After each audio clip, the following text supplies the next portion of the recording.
Hello, Waylighters. I'm Renee, and I have just finished a reading about the Divine Feminine. The Divine Feminine really wanted to come through and speak today, had a lot to say.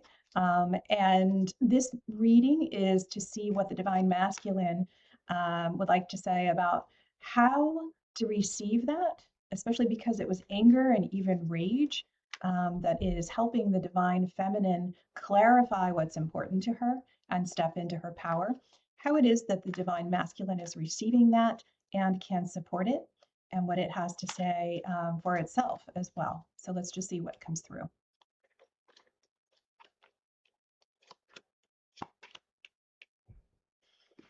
Okay, so we are not in a moment of particular harmony right now, although the first card out is a beautiful one. So the first card out is the Merlin, and certainly the wizard figure, the sorcerer figure. The alchemist is one that is a very ancient one and powerful, transformative. That is its whole purpose. Seeks justice, and so is very supportive of the collective overall, and that is its intention. But also in this wisdom, there is a sense of the wise teacher. And while we revered that for a very long time, and it is in itself a beautiful archetype, it is my sense that that is not what the Divine Feminine is looking for now. The Divine Feminine is looking for that justice to take the form of equality so that she steps into her own power more as partner than as student. The Divine Masculine is saying that her frustration and her anger right now is a burden, is feeling like a burden. The image here is one of birch trees, and it looks like it is fall because there are red leaves. It's interesting that the birch is one that the bark continuously peels. And so there may be a suggestion here that it is easier to be changing iteratively all the time rather than one big burst. And in the Divine Feminine reading, what we saw was that she is coalescing her power behind a mask right now, is gaining clarity in her own mental state and her priorities, and is willing to step into her power after that, not in an iterative process. It's sometimes hard to appreciate that for those who have been sanctioned and who have been told to be quiet, or to make something work, or why don't they just get with a program? Not saying that men are saying that, not say that you're saying that, but overall, the system, whatever culture you're in, has a system, and that system tends to have mechanisms that just pretty much automatically suppress voices that are outside of the norm. And so we forget sometimes that it is important when someone is wanting to speak up from the margins, we'll say it from the margins, not the mainstream, but a little bit outside of it, that person or that group has a sense of forward movement, of having enough mass to be able to make a statement. Otherwise, it takes so much to be heard within the, or to even get into the mainstream to be heard, that it isn't effective.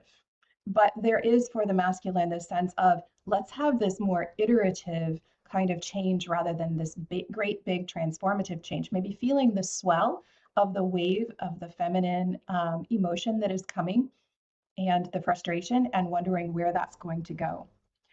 Certainly wanting to go back to the mother cow. You know, it's interesting that cows throughout across many cultures are representative of that mother-child relationship, because there's the milk that nourishes. There is the sense of like a placidness, not really being ornery, occasionally stubborn, maybe unmoving at times, but always there with more nourishment and more milk. And there's a desire to go back to that. And I will say that women feel that too. This is not an alignment of Divine Feminine is only with those assigned gender of women, and Divine Masculine only assigned for those who are men. So I just want to be really clear. So internally, you may be feeling like there is this kind of push of the Divine Feminine and you wanting to come out, having things to say, feeling very concerned and fearful about how to do that and not wanting to be silenced. So really coalescing and gathering her thoughts before she is going to step out.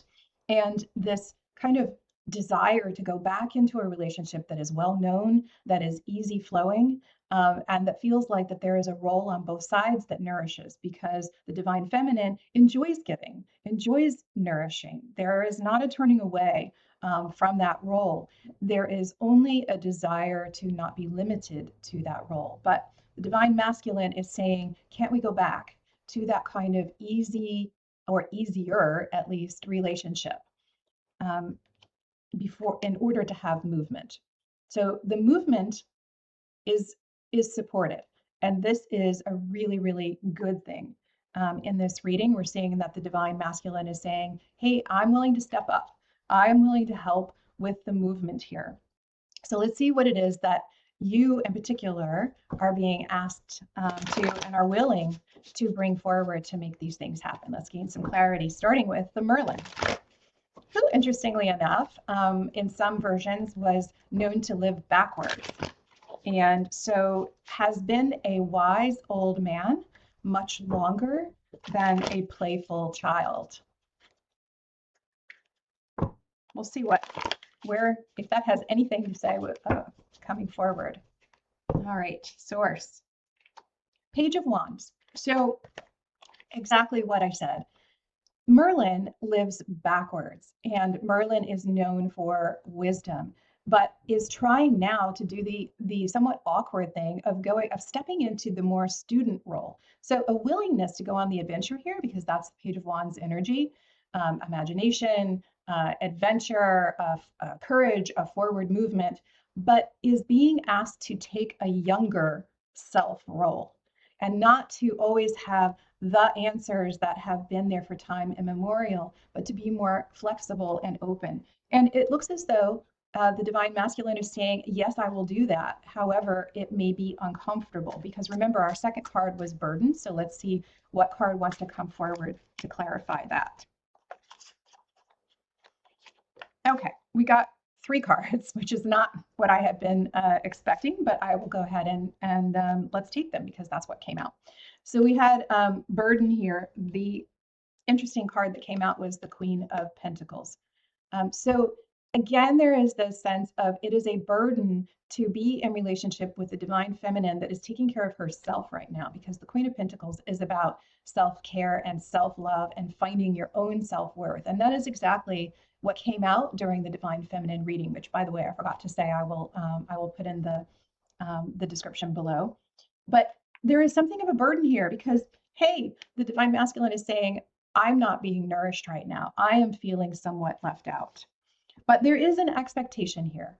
There is an expectation that the ships are going to come in, and that through this self-care, something new will happen. There will be think of like a rising tide floats all boats, and an understanding that is retained from this Merlin-like figure, that this is a process.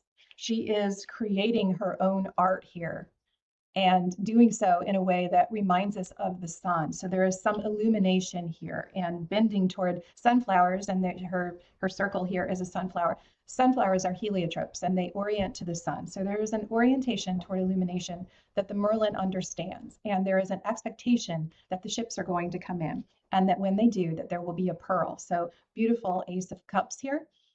Ace of Cups is an offering of love. So the divine masculine is saying, even though this is a burden, I am still expecting that there is going to be treasure at the end of this, and I am willing to open my heart and to help provide this this experience for both of us. That is an Ace of Cups moment. So let's see what our cow nourishing message has for its clarification. Yeah, exactly. A continuation of this, that the King of Cups is showing up.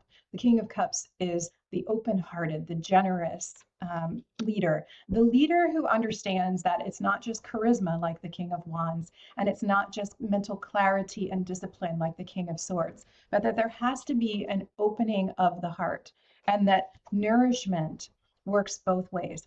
The King of Cups is someone who has done his work and is willing to go into his heart and say, what is it that I need to do to bring the best outcome forward? So let's just see what that outcome is. There is movement here. What is it that that you are bringing to the table, that your divine masculine is bringing to the table. Yeah, healing. So the Four of Swords, this time of healing, that this movement, the knowledge that the battles that are going on now will give way to a time of recovery, of restoration, and of healing. Beautiful. So again, I encourage you to watch this in tandem with the reading on the divine feminine. I will link them below in the description box. I will say to all the divine masculine energy, thank you. The divine feminine is in relationship with you, is not turning away from you permanently, is trying to discover herself and her own self-worth in a system that has been against her, has been like swimming upstream for a very, very long time, needs the support of the divine masculine. And so it is wonderful to see that although it feels like a burden at times, and although the divine masculine is being asked to step into more of a student role right now, rather than being the teacher, the sorcerer, the one who can create the alchemy himself, this is a self alchemy that has to happen. And the ultimate goal is that equality, not a teacher student relationship only. We learn from each other instead. Waylighters, wonderful to spend time with you. Thank you for all the insights that are coming through. Gorgeous work, and I look forward to seeing you soon.